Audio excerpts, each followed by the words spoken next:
ओम शांति। देवियों का आवाहन करते हुए अपने अंदर की शक्तियों का भी दर्शन बहुत अच्छे से कर पा रहे हैं हम। और ज्ञान की शक्ति से जब अपने स्वरूप को जान लिया और स्वरूप को जानने के बाद अब अपने स्वरूप को याद रखने का प्रयास भी कर रहे हैं। बॉडी कॉन्शियसनेस को हरा रहे हैं, सोल कॉन्शियसनेस को बढ़ा रहे हैं, वीकनेसेस को कम कर रहे हैं, स्ट्रेंथ को बढ़ा रहे हैं। तो ये बात तो आप सभी जानते हैं कि जैसे एक कमजोरी अगर है तो वो दूसरे को भी इनवाइट करती है, तीसरे को भी इनवाइट करती है। इसी तरीके से शक्तियाँ भी वर्क करती हैं। एक शक्ति को बढ़ा लिया, एक शक्ति दूसरे का आवाहन कर देगी और तीसरे को भी ले आएगी। तो ज्ञान की शक्ति से अपनी इमेज को ठीक किया। I am not this body, शरीर नहीं आत्मा हूँ, ये समझकर प्योरिटी भी बढ़ा ली।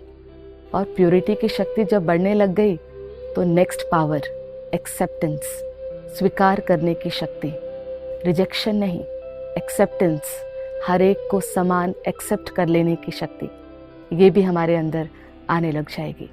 तो जब अपने स्वरूप को जाना, दूसरे के स्वरूप को जाना, तो प्योरिटी की इंट्रैक्शन हमारे अपने जीवन में बढ़ने लग गई। तो इस स्वरूप को जानने के बाद अब अपने ऊपर वर्क कर रहे हैं। लोगों को नहीं बदल रहे हैं, परिस्थितियों को नहीं बदल रहे हैं, सेल्फ पे वर्क कर रहे हैं। मन का राज वापस ले रहे हैं, निर्णय का राज वापस ले रहे हैं। कभी कभी सेल्फ को परिवर्तन करने की जर्नी में हो सकता है चारों तरफ से कुछ बातें आ जाएं, लोग आपके अगेंस्ट चले जाएं, फिर चारों तरफ कुछ सिचुएशन ऐसी हो जाए जो आपको लगे कितना अपने ऊपर मेहनत करें और कब तक मेहनत करें। तो मोटिवेशन तो बना के रखनी पड़ेगी। तो परमात्मा ने हमें नेक्स्ट पावर स्वीकार करने की शक्ति बहुत सहज तरीके से समझा दी है। जैसे कोई व्यक्ति क्रोध करता है तो अब हम समझ सकते हैं, जैसे ओरिजिनली मैं भी बहुत प्योर हूँ तो ओरिजिनली सामने वाला भी प्योर है। तो इस समय अगर वो क्रोध कर रहे हैं तो वो अपने ओरिजिनल फॉर्म से शिफ्ट हुए हैं, उनकी वो नेचुरल फॉर्म नहीं है। तो जैसे क्रोध मुझे सुख नहीं देता ना, वैसे क्रोध सामने वाले को भी सुख नहीं दे रहा है। वो अपनी उस वीकनेस को छोड़ना चाहता है। तो ये समझने के बाद हमने अपनी एनर्जी को विड्रॉ कर लेना है।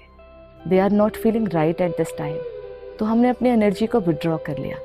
तो एंगर का रिस्पॉन्स हम कंपैशन से अब देंगे कि इस समय वो अपने ओरिजिनल हेल्थ में नहीं है, तो कंपैशन से हम उनको उनके ओरिजिनल हेल्थ में ला सकते हैं।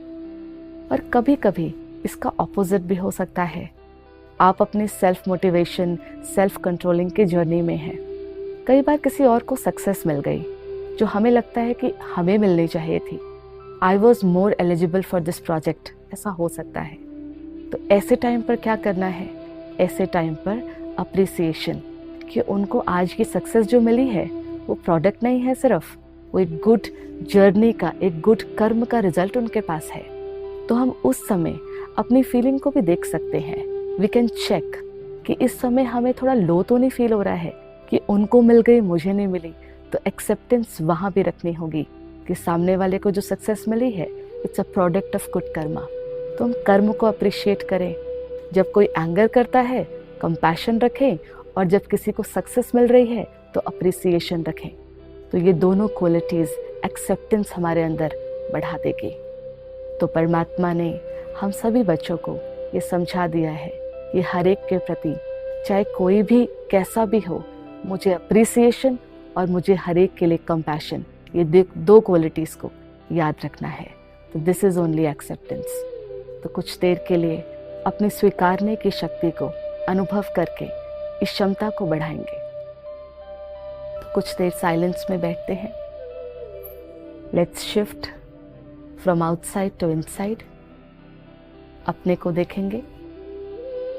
मैं हर एक को जो जैसा है, जैसा भी है, उस घड़ी वैसा स्वीकारने की शक्ति रखती हूँ।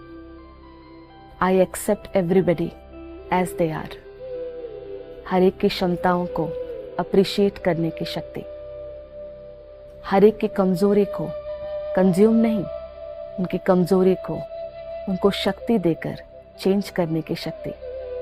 I have the power to accept, and I have the power to change my mind for them, not creating negativity, but always creating compassion and appreciation. These two qualities are my own quality. Om Shanti.